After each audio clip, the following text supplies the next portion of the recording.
Se você quer conhecer mais sobre governança, sucessão familiar e inovação, esse episódio é para você. Eu conversei com Renata Salvador Grande, VP do Mater Dei.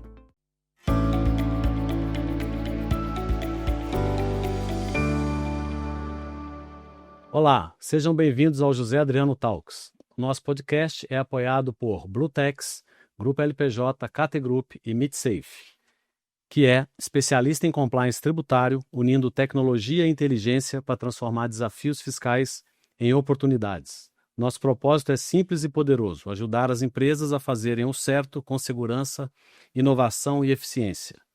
O tema de hoje é governança em família, equilíbrio entre legado e inovação. Estou recebendo aqui Renata Salvador Grande, vice-presidente comercial e marketing da rede Mater Dei de Saúde. Bem-vinda, Renata. Isso, muito obrigada. É um prazer enorme estar aqui, podendo, compartilhar um pouco da nossa experiência, um pouco da história do Mater Dei, da minha história. Muito obrigada pelo convite. Obrigado. Vamos tentar aqui conseguir ouvir a história e um pouco da inovação, porque tem bastante coisa nesses quase 50 anos aí de Mater Dei, né? 45, 6? A gente faz 46, dia 1º de junho, 45. Estamos chegando nos 46. Então, para a gente começar do começo, né? Qual era o sonho inicial do seu avô e o que aconteceu de lá para cá?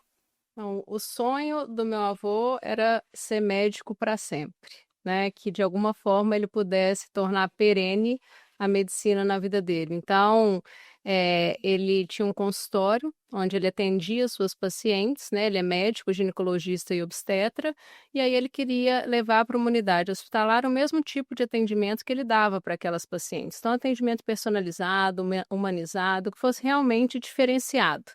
E aí surgiu o sonho Mater Dei. Um sonho, né, que exigiu muita dedicação, né, um sonho que exigiu muito esforço, muita gente, né, sonhando junto para que o Mater Dei viesse a existir. Então, ele foi inaugurado em 1980, primeira unidade, né, o Mater Dei Santo Agostinho. Em 2000, a gente inaugurou o segundo prédio do Mater Dei Santo Agostinho. 2014, a gente vira rede com a vinda do Mater Dei da Contorno. 2019, veio o Mater Dei Betim Contagem, que fica ali entre, né, as cidades de Betim e de Contagem. E aí a gente viu que a gente precisava, né, sair de uma empresa loco-regional para uma empresa, né, virar uma empresa nacional, e começamos a procurar oportunidades no Brasil. E Salvador, né, apareceu como uma oportunidade, né, pelos diversos motivos aí também, né, pela ser a porta de entrada para o Nordeste, por ser uma cidade que na época precisava ali, né, de leitos para que fossem disponibilizados para aquela população. A gente começou a construção, então, do Mater Dei Salvador, que seria a primeira unidade fora de Minas Gerais. Só que antes, né, da inauguração do Mater Dei Salvador, veio uma outra inquietação, né? Em 2020, mais ou menos, a gente viu que para que nós pudéssemos também, né, ser relevantes, a gente precisaria fazer um movimento mais brusco ali de crescimento. Foi quando então a gente resolveu fazer a abertura de capital, né? A gente abriu o capital em 2021 e começamos as aquisições, né? Então, hoje a rede Mater Dei tem 2 hospitais em Uberlândia, que é o Mater Dei Santa Clara e o Mater Dei Santa Genoveva, uma unidade em Goiânia, que é o Mater Dei Goiânia, o Mater Dei Salvador, e o Mater Dei Feira de Santana, o Mater Dei EMEC, que fica em Feira de Santana, cidade da doutora Norma, minha avó, né? Então, minha avó é baiana, a gente brinca que a motivação real para ter ido para Salvador foi a doutora Norma, foi só essa. Nenhuma outra seria necessário. Então, acho que tudo começou assim, né? Um começo, e a gente cresceu muito rápido, né? Se você pensar, a gente demorou para fazer o segundo prédio 20 anos, e em 2 anos nós viramos 9 hospitais, e aí agora, né, a partir desse ano, a gente começa a construir a 10ª unidade. Temos o Mater Dei Nova Lima também, né, que foi inaugurado em 2023. E agora a gente começa a construção do Mater Dei Santana, que vai ficar na zona norte de São Paulo. Então, desafio enorme aí pela frente também, né, entrar em São Paulo, mas junto, né, com a Bradesco. seguros, então a gente entende que de outra forma não seria possível, mas essa é uma forma que com certeza faz sentido. Viabiliza vocês entrarem lá Isso. com mais, talvez como é que eu posso dizer, com mais facilidade para dar o primeiro passo, porque o mercado é muito, muito diferente Sim. de todos os outros que vocês estão hoje. São Paulo é um outro Brasil, né? Então a competitividade na área hospitalar em São Paulo não é diferente das outras indústrias. Então a gente tem realmente uma quantidade relevante, né? Uma saúde de muita qualidade, diferente de outras cidades que a gente entrou, que hoje um dos diferenciais que a gente leva é uma assistência diferenciada. Então, São Paulo não faria sentido entrar se não fosse com um player muito forte, né? Um player que já conhecesse, um player de peso, que realmente fosse trazer ali uma segurança, né? Até mesmo não existe nenhuma certeza hoje, né? Do credenciamento das vidas do Bradesco Saúde, mas obviamente é uma ajuda, né? É uma empresa só e são só em Santana, né, na região onde a gente vai fazer o hospital, tem o mesmo número de vidas da Bradesco que a gente tem em Belo Horizonte todo. Então, tem até mais um pouco. Então, assim, são 2 milhões de habitantes, É né? muito. Então, é uma outra Belo Horizonte ali uma outra cidade gigante que a gente pega ali num pedacinho de São Paulo. Sim. Né? E nessa história, antes de chegar no IPO, como que era a governança de vocês? E com o IPO, o que que mudou? Uhum. Meu avô, ele foi presidente do hospital, né, até 2011. Então, desde o início do hospital, ele teve doutor Henrique, doutora Maria Norma e doutora Márcia com ele, né? São 4 filhos. Meu pai é o único que não é médico, é o único engenheiro, né? No início, ele era o diretor financeiro do hospital e aí ele optou por seguir na engenharia, então ele não continuou e os 3 filhos continuaram exercendo a medicina e cargos, né, de diretoria no hospital. Então, o Henrique, ele sempre foi o diretor médico, Maria Norma, a diretora comercial de suprimentos, e a doutora Márcia, a diretora assistencial. Em 2011, o doutor Salvador, né, viu que era hora dele.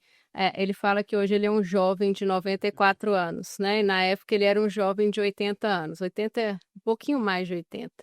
E ele viu que era hora, né, de fazer essa transição para a segunda geração. A gente tem um processo de sucessão muito bem estruturado para a terceira geração. Não tinha um processo para a segunda, mas tinha ele que era a cabeça da terceira, então ele, né, não tínhamos dúvidas de que ele faria Aham. com muita responsabilidade. Então, em 2011, ele fez essa transição, aí o doutor Henrique vira o presidente da época hospital, né, hoje rede, doutora Maria Nova vice-presidente, doutora Márcia vice-presidente e os outros diretores de mercado que faziam parte, né, ali da composição da diretoria à época. E aí, doutor Henrique foi presidente até 2023, né, em 2023, depois também, né, de muita conversa, nós já tínhamos 4 membros da terceira geração na diretoria do hospital. Então, como eu falei, tem um processo de sucessão, né? Que depois a gente pode falar um pouco mais Sim, sobre isso, se você quiser. sim. E aí tínhamos 4 membros ali da terceira geração, onde 3 membros, né? Então, foram destacados para a posição de CEO. Hoje, o Zé Henrique, então, está como CEO. O Felipe, vice-presidente médico assistencial, e eu como vice-presidente comercial e marketing. E a Lara estava voltando do MBA na época, e aí ela hoje é diretora de inovação e experiência do paciente. Então, fizemos a transição da segunda geração para o conselho, né? E eu tive o privilégio de poder trabalhar com 3 gerações, né, ao mesmo tempo. Então, trabalhei com o doutor Salvador muito perto, né, muito próximo. Entrei no hospital como estagiária, né, a história como eu entrei no hospital é muito engraçada. Ele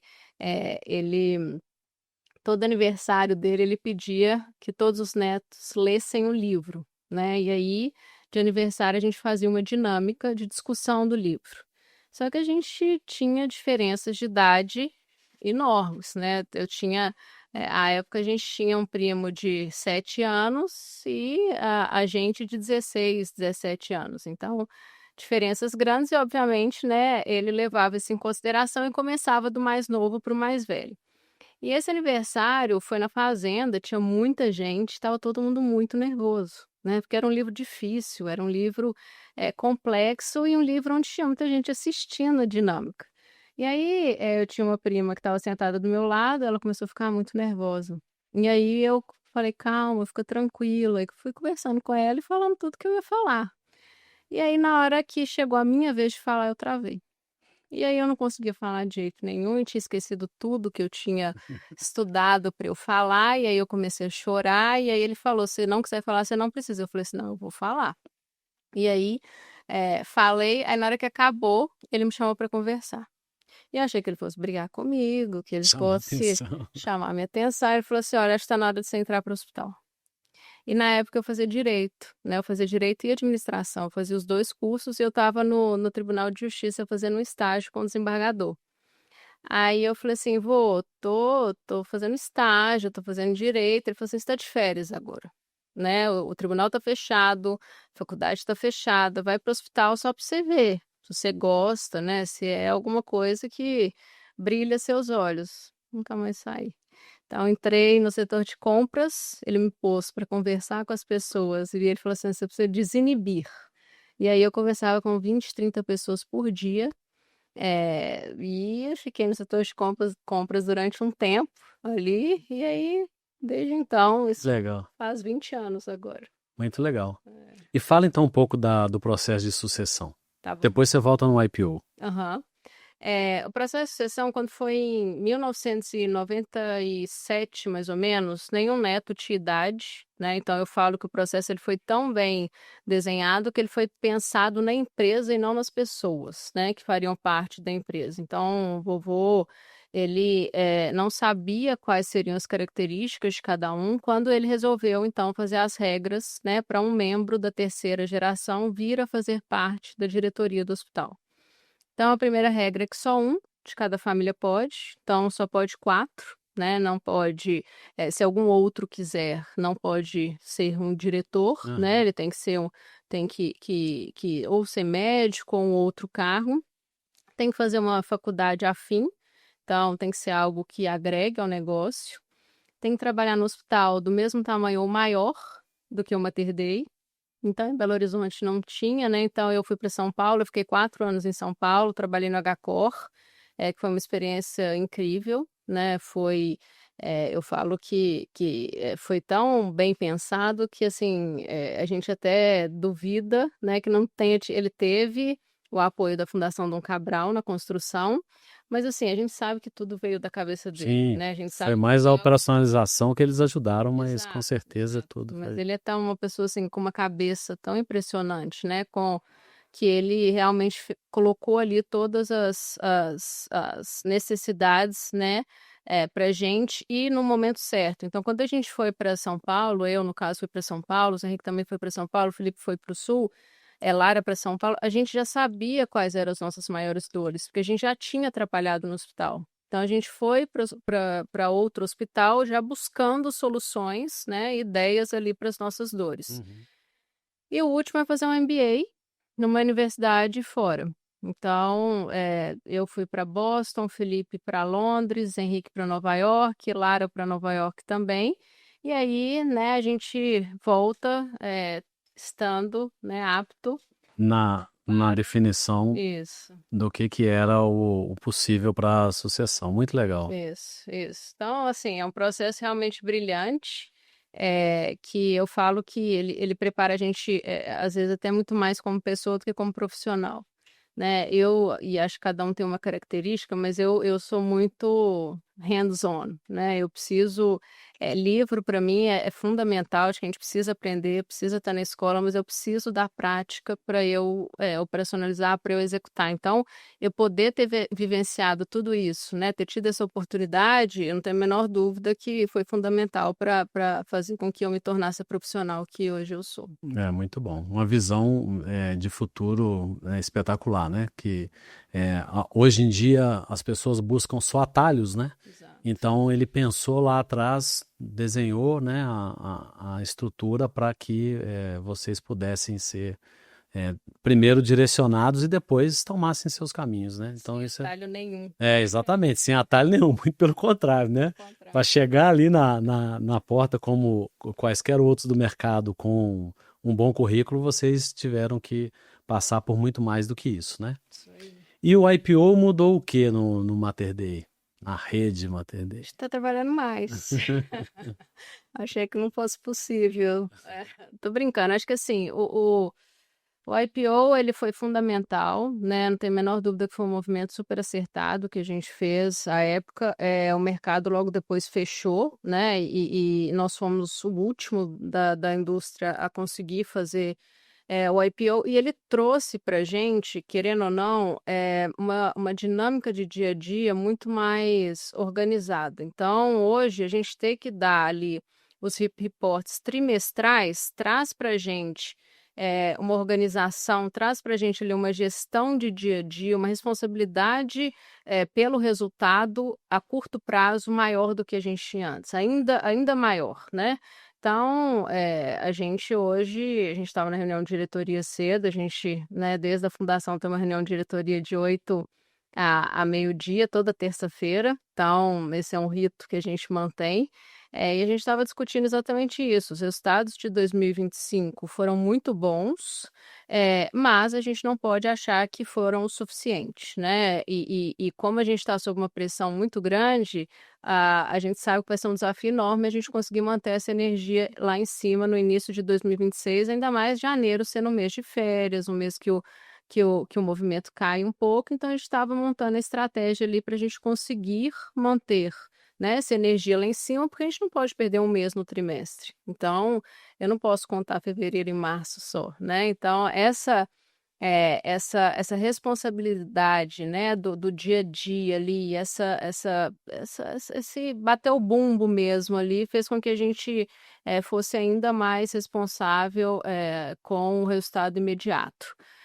Fora isso, né, abriu demais nossos horizontes, né, então a gente estava só aqui em Minas, e hoje, né, a gente está em Salvador com uma cultura, a gente fala que Betim Contagem já tinha uma cultura diferente de Belo Horizonte, você imagina Salvador, né, uma cultura completamente diferente, Feira de Santana, Goiânia, Uberlândia.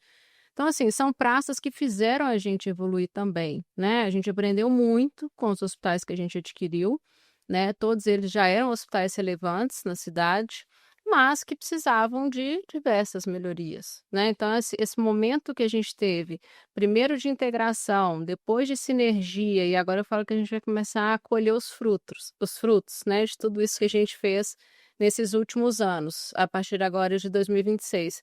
Então, acho que foi transformacional, né? Eu falo que o processo de IPO em si, nenhum MBA ele ensina. Então, o João Pedro, né, meu filho mais novo, eu falo que ele é filho da pandemia e do IPO, porque ele nasceu no meio do IPO. Então, ele ficava na sala do lado às vezes e eu tive essa sorte que os round shows foram todos online por causa da pandemia, né?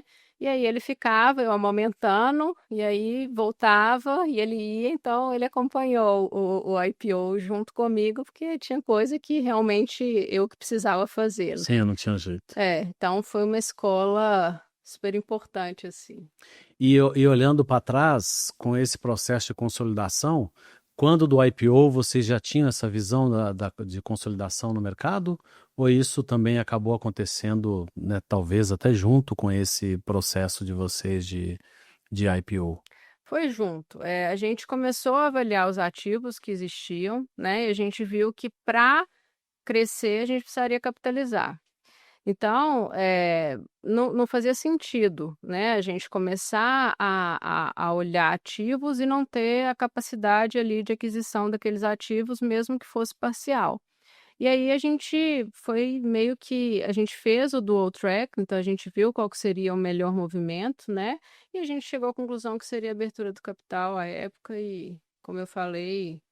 E olhando hoje, foi no momento certo, tudo dentro o que vocês visualizaram ali de tendência ou de futuro, acabou se concretizando uma grande parte disso, né? Sim, sim, acho que a gente, como eu falei, a gente passou por um momento de ajuste, foi mais difícil do que nós achávamos que seria, né?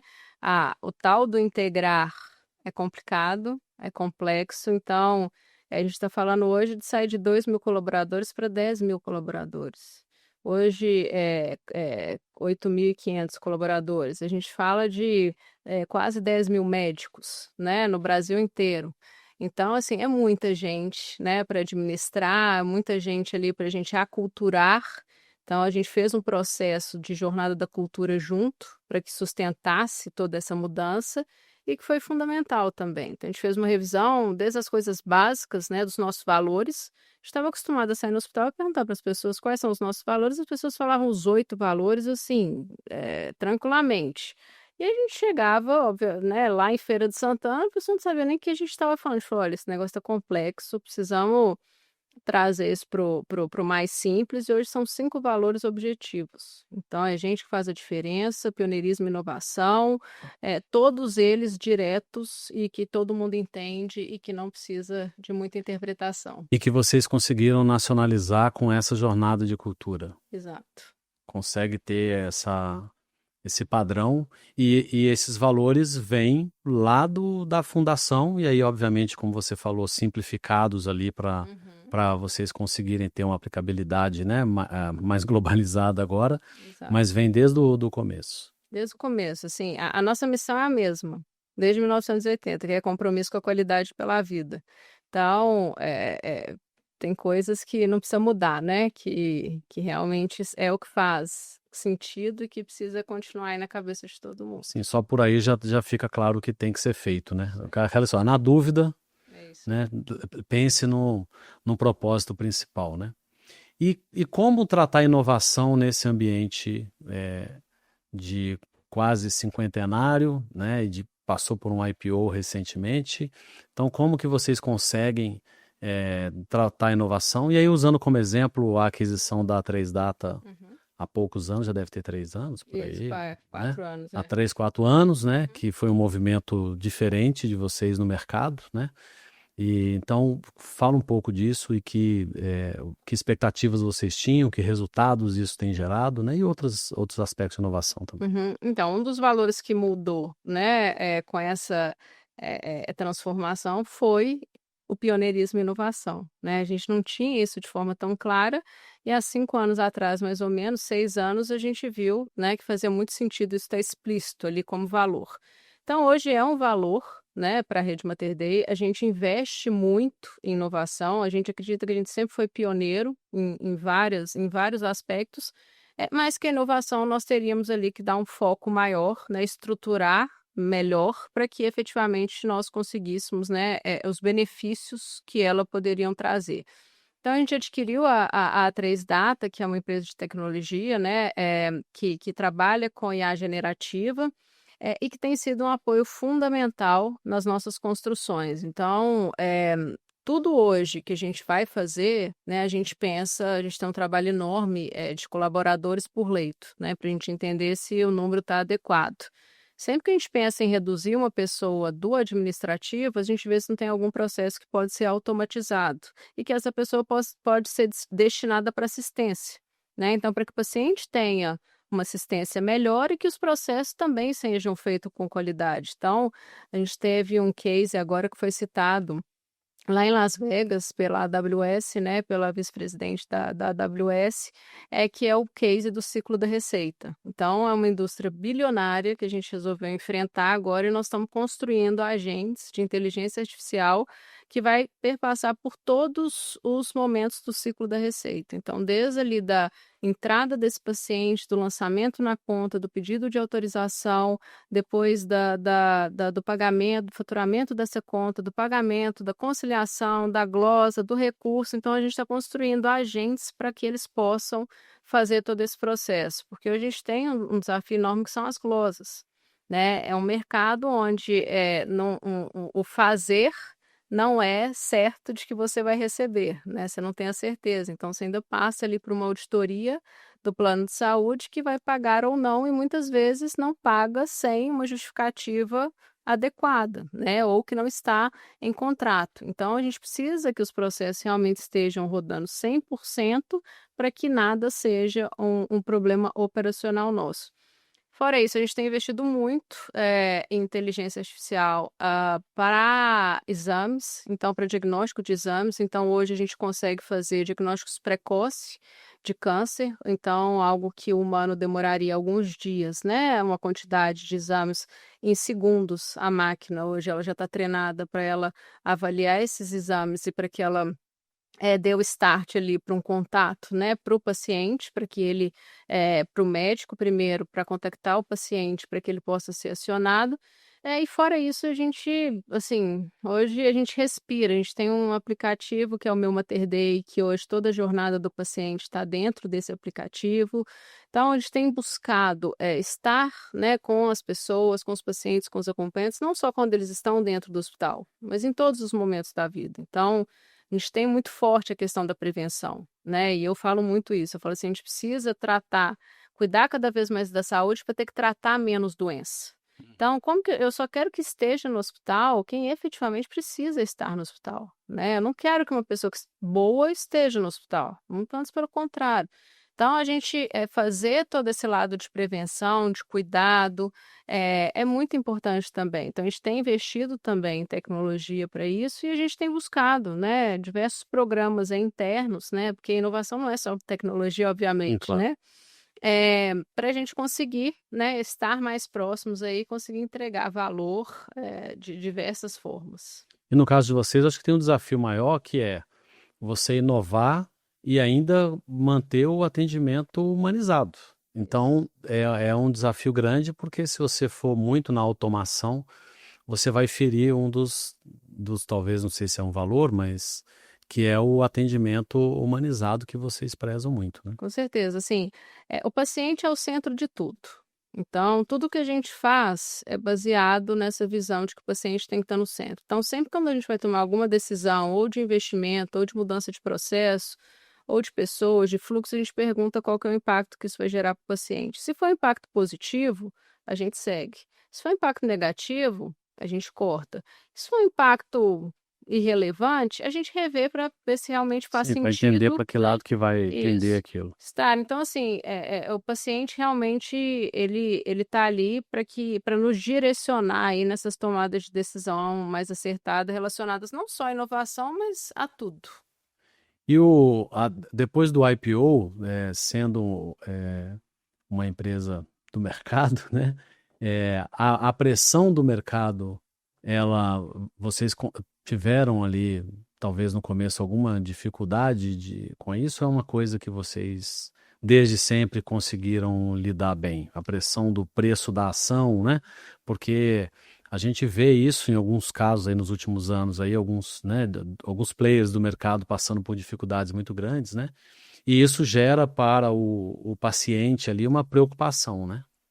A gente, no início, o início que eu falo, a primeira semana, a gente ficava Olhando online. com o painel aberto o tempo todo. Aí eu lembro que eu virei para o nosso CFO e perguntei para ele, eu falei assim, vai ser assim agora? A gente vai viver olhando para isso aqui? Ele, não, calma, já já todo mundo entende o que aconteceu e assim, a gente nem pode, né, viver em função da tela, né? A gente precisa continuar fazendo o nosso trabalho, porque o nosso trabalho vai ser o reflexo, refletido ou não, né, no preço de Exatamente, tela. ou não. Ou não, então cada um precisa continuar, né, ali fazendo o seu dia a dia e a questão da pressão, não. Assim, a gente sempre foi muito transparente, até porque é o nosso jeito, né? Então, assim, os investidores sempre tiveram muita confiança em tudo que a gente falou, porque a gente nunca pintou um cenário que a gente sabia que não poderia ser entregue.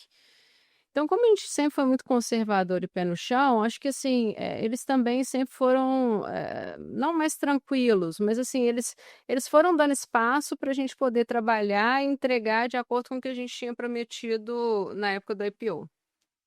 Muito bom. E o que vocês têm de visão hoje de futuro, né? Além de São Paulo, que é quando? Esse ano? Ano que Vai se vem? construir esse ano, Mas para inaugurar 29. uns 3 anos aí pela É, frente. final de 28. Então, né? E aí, dentro do que você pode falar, né? O que seja público ou que seja tendência de mercado, o que você vê aí de futuro para esse mercado, né? Então, a gente acredita que a gente vai continuar crescendo, né? Então, acho que São Paulo é uma porta, né, de entrada importante para a gente, fortalecimento de marca. A gente tem feito um trabalho grande de fortalecimento da marca e de reputação. é muito diferente, né? A marca que a gente tem aqui hoje, né, em Belo Horizonte, da que a gente está construindo em Goiânia, que ninguém conhece o Mater Dei.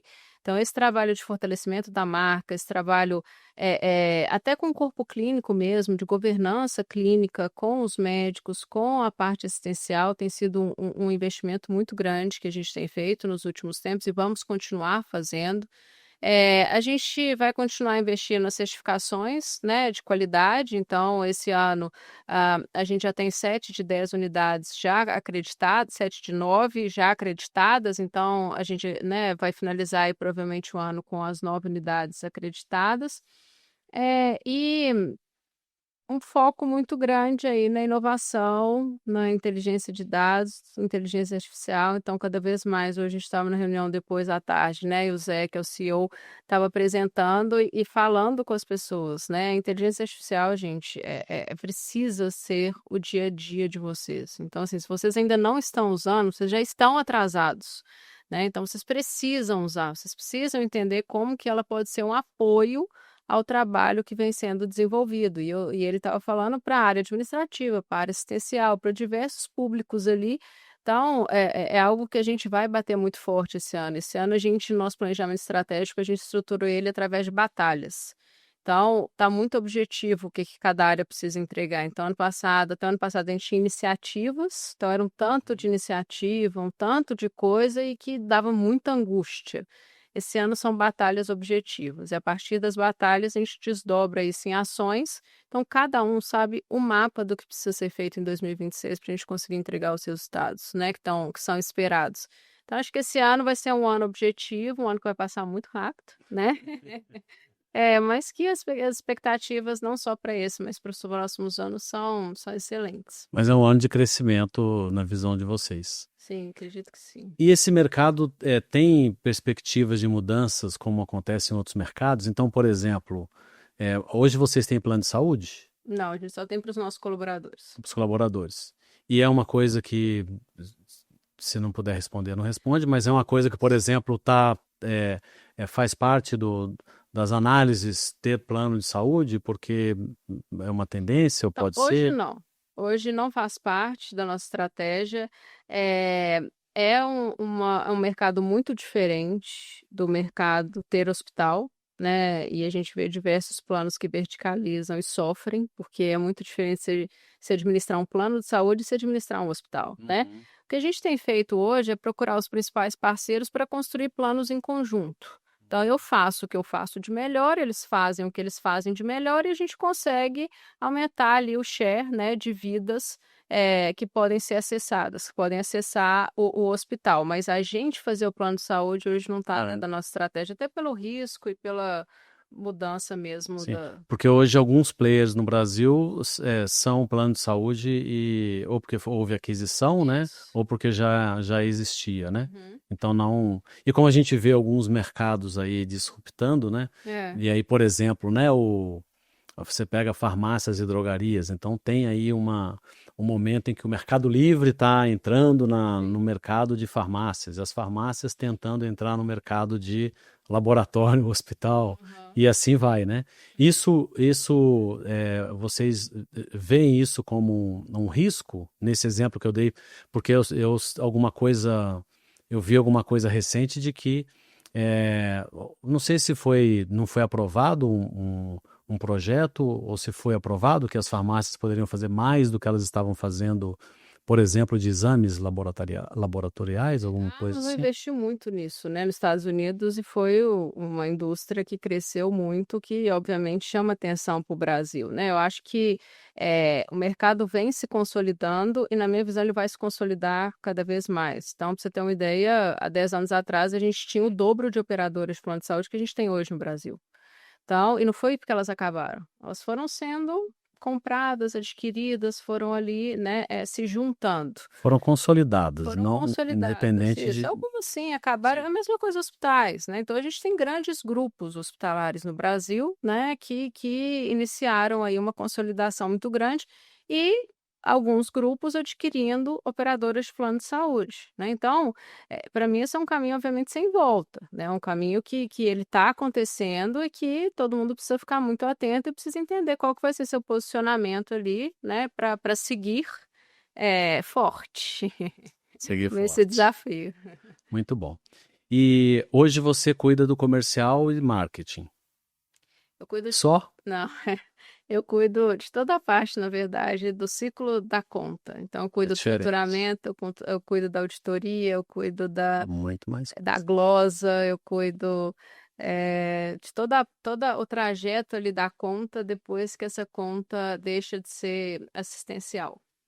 E isso hoje já é centralizado? Os 9 hospitais hoje está em processo ou vocês já conseguiram centralizar isso? A gente tem alguns processos centralizados, então a parte de autorização de bloco cirúrgico a gente tem centralizado hoje. A gente não tem o faturamento centralizado porque precisa muito ainda do documento físico, então eu não consigo, né, transitar essa documentação física de uma unidade para outra e hoje ainda tem muita coisa que é Com manual. toda essa tecnologia. Tecnologia.